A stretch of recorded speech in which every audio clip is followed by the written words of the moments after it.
नमस्कार दोस्तों। आपका मेरे YouTube चैनल शिक्षा सिद्धि में बहुत बहुत स्वागत है।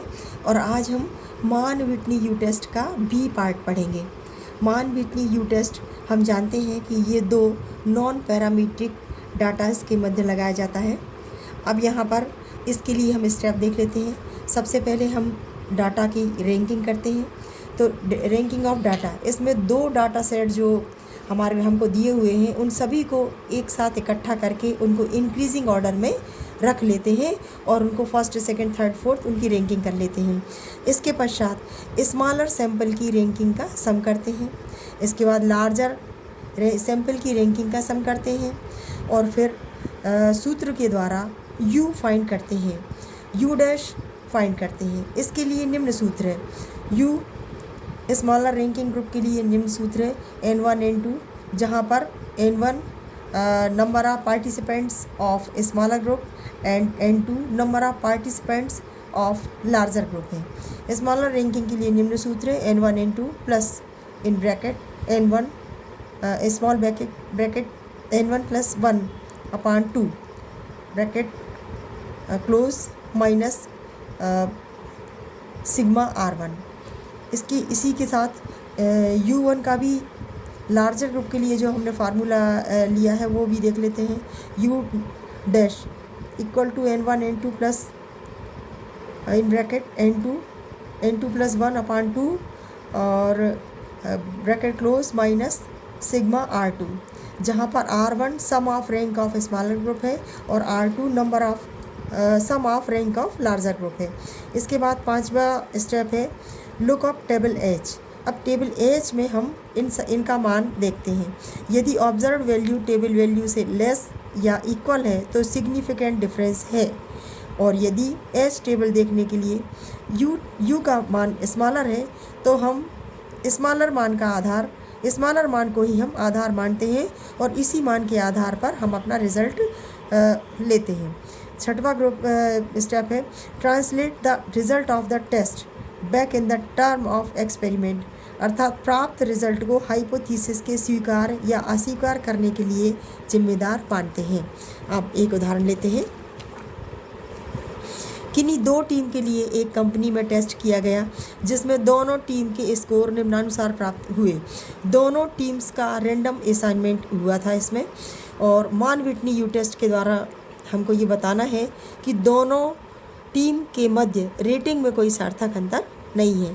अब यहाँ पर नल हाइपोथीसिस H0 बनाते हैं। दोनों टीम के स्कोर में सार्थक अंतर नहीं है, ये हमको सिद्ध करना है।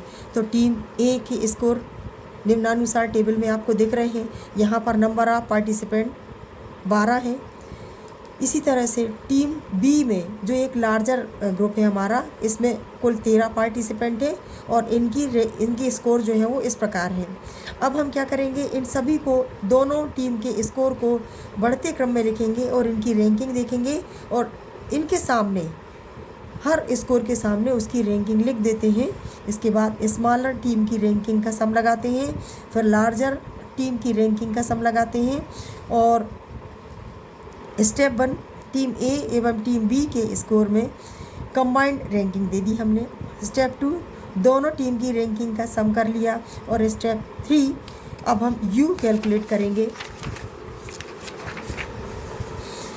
यू का कैलकुलेशन इस प्रकार है N1 N2 in bracket N1 plus 1 upon 2 minus sigma R1, जहाँ R1 हमारा स्मॉलर ग्रुप है। इसमें हम मान भरेंगे कि N1 12 है, N2 13, 12 प्लस 1 अपॉन 2 माइनस 148, जिसका रिज़ल्ट हमको 86 मिला है।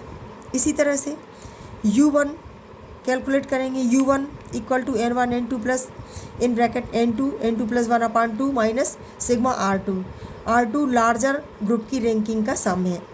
इसमें हम जब मान रखते हैं तो हमको इसकी वैल्यू 70 आती है, मतलब 70 को ही हम आधार मानेंगे जिस वैल्यू को हमको H टेबल में देखना है। Step 4 determine the significant you के दोनों मानों में U1 का मान 70 कम है, अतः हम इसके लिए H टेबल में मान देखेंगे और यह मान देखने पर हमारा 41 आया। इसके लिए क्रिटिकल वैल्यू H देखने के लिए N1 12 N2 13 पर देखेंगे 0.05 स्तर पर यह मान 41 हमको मिला। 41 को मानकर हम रिजल्ट की एनालिसिस करेंगे। u की स्मॉलर वैल्यू 70 के लिए भी टेबल वैल्यू 41 कम है, मतलब 41 70 से कम है, जो 0.05 स्तर पर आई है। अतः नल हाइपोथेसिस जो दोनों टीम जो रेंडमली चुनी गई थी के स्कोर जो असाइनमेंट कमेटी ने दिए थे में सार्थक अंतर नहीं पाया गया।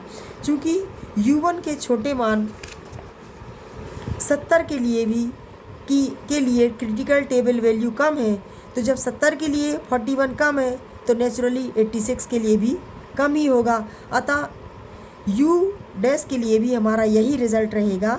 अतः हम कह सकते हैं कि दोनों टीम के स्कोर्स में कोई सार्थक अंतर नहीं है। धन्यवाद।